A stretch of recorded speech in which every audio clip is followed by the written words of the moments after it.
vague answer she always gave me when I asked, the one meant to hurt me. "You caused this," she said. "I lost him when I gained you." She hiccuped. "But you can understand, right? Why I named you Trista?" In a wooden voice, I said, "It means sad." It wasn't the first time she told me. It wasn't the first time she'd made me feel that my name was more than just its 6 letters. It was what awaited me. She nodded, holding up her glass as her eyes glazed over. "Sad, because that's what I felt when I saw you. That's how I felt while you grew inside me. When they placed you in my arms, I struggled to feel anything other than sadness." She tossed back the last of the wine, pushed the glass away after shaking the now empty bottle. "I do love you. Of course I do." But she said it as if she was convincing herself, eyes narrowed as she stared at the table, rubbing her burnt fingers into the wood.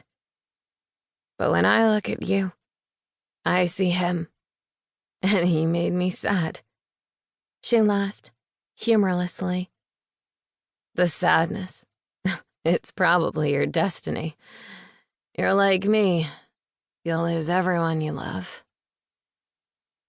I heard everything she didn't say in that. Not because she was protecting me. No. She told me more than once that the love she'd shared with him, the love that had produced a child, wasn't worth anything to her. With my blonde hair and blue eyes, I was a walking reminder of the love that left her. My mother rose from her seat at the counter and stretched her back. "Don't you have somewhere to be?" she asked, as if she suddenly realized how infrequently I was around her. It was amazing how lucid she seemed when it came to the matter of me leaving her presence. "I'm going to a party," I said.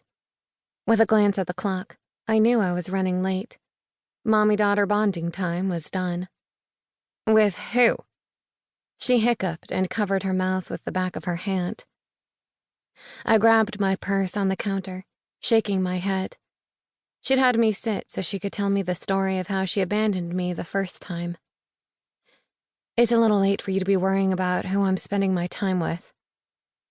I slung the purse over my shoulder and grabbed my cell off the counter. "Bye," I said without a backward glance as I stepped out into the dying evening sun.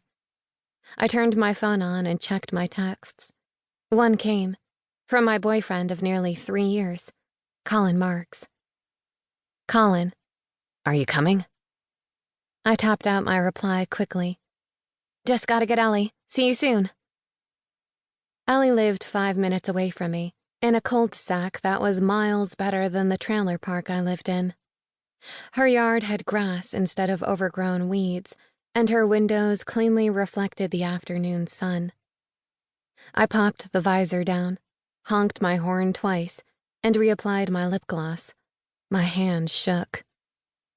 It'd been 5 months since I'd seen Colin at Christmas, when he'd tried once again to convince me to move in with him when the semester was over. Nuzzling his head into my neck, he'd breathed, "Trista, come to Colorado." He'd been asking since I graduated high school the previous year, but Ellie and I had made a pact. 2 years in local community college, and then we'd transfer to Colorado.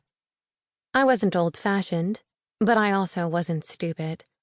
Colin was the boy I'd met on accident in school, a boy who was far more popular than me, a boy who was friends with everyone, a boy with money, something I was lacking. If I was being honest with myself, the biggest reason I hadn't moved in with him was that I was still on a mission to see who I was as just Trista. In high school, I was, in one breath, Ellie's friend. Then I was Colin's girlfriend, like invite Colin and his girlfriend, or invite Ellie and her friend. Never Colin and Trista, or Ellie and Trista. I had long, dirty blonde/brown hair and blue eyes that Colin described as sad. My body was not thin, but it wasn't fat. I wasn't shy, but I wasn't outgoing either. I could never seem to be just one thing. My identity was lost in the in-between.